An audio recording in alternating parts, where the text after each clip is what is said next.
In Psalm 107, verses 23 and 24, we read these words, "They that go down to the sea in ships, that do business in great waters, these see the works of the Lord and his wonders in the deep." Who are those who do business in great waters? Are they the mariners and the seafaring men who make their living on the high seas? Are they the oceanographers who study marine life? Are these the only ones who see the works of the Lord and his wonders in the deep? Fortunately, all believers can see his works and his wonders in the deep by reading and studying the Bible, and by comparing spiritual things with spiritual. It includes evangelization as well, as the church of true believers go out into the world and preach the gospel to all men. The original Hebrew word translated great is also translated many. That means it can be great waters or many waters. The phrase many waters is often used to refer to peoples and nations. For example, we read in Isaiah chapter 17, verses 12 and 13. "Woe to the multitude of many people, which make a noise like the noise of the seas, and to the rushing of nations that make a rushing like the rushing of mighty waters. The nations shall rush like the rushing of many waters, but God shall rebuke them, and they shall flee far off, and shall be chased as the chaff of the mountains before the wind, and like a rolling thing before the whirlwind."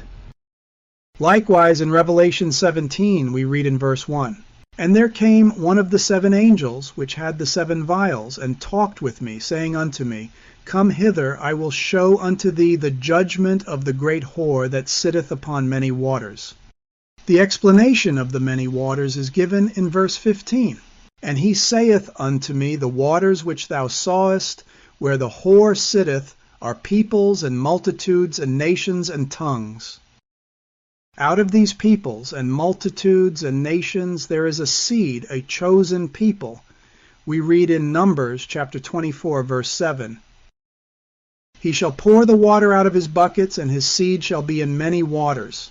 And his king shall be higher than Agag, and his kingdom shall be exalted." This comes from a larger prophecy of Balaam, the false prophet hired to curse Israel, but God turned his curses into blessings.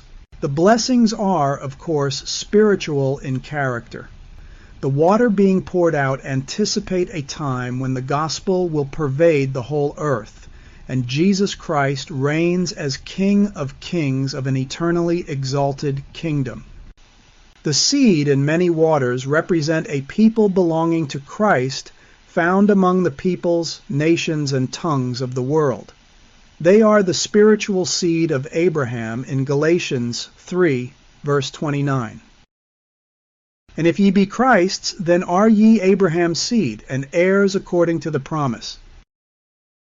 This is the seed Balaam speaks about in many waters.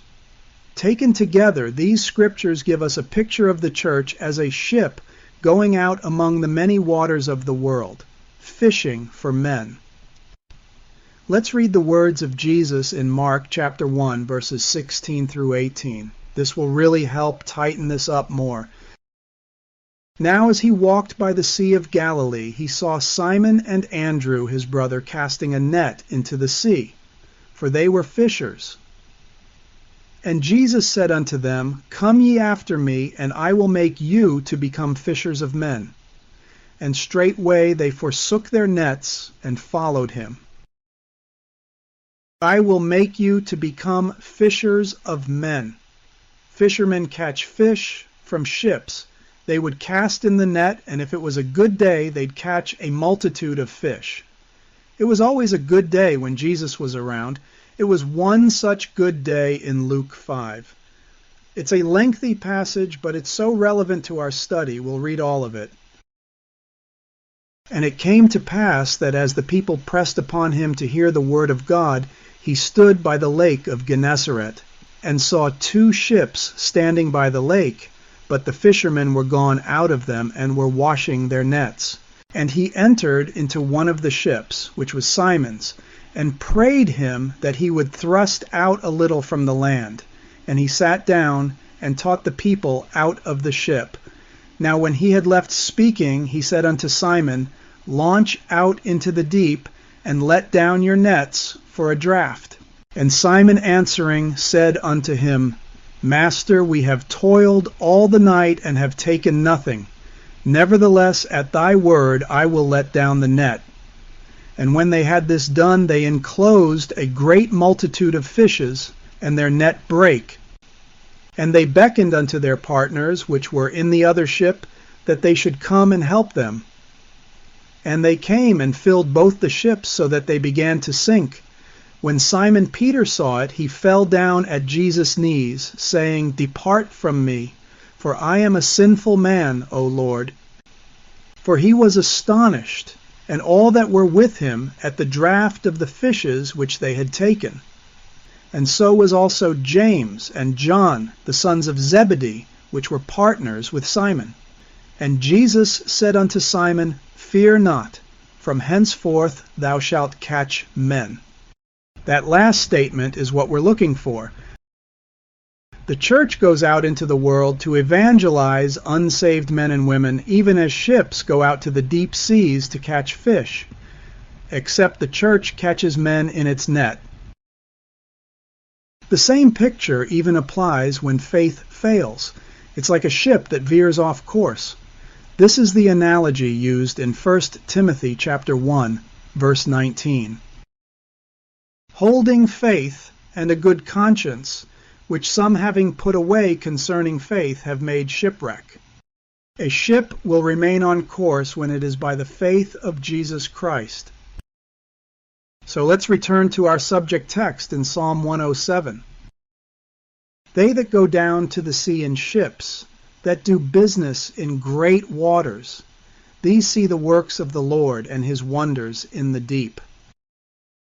I believe there are at least two ways to understand these verses.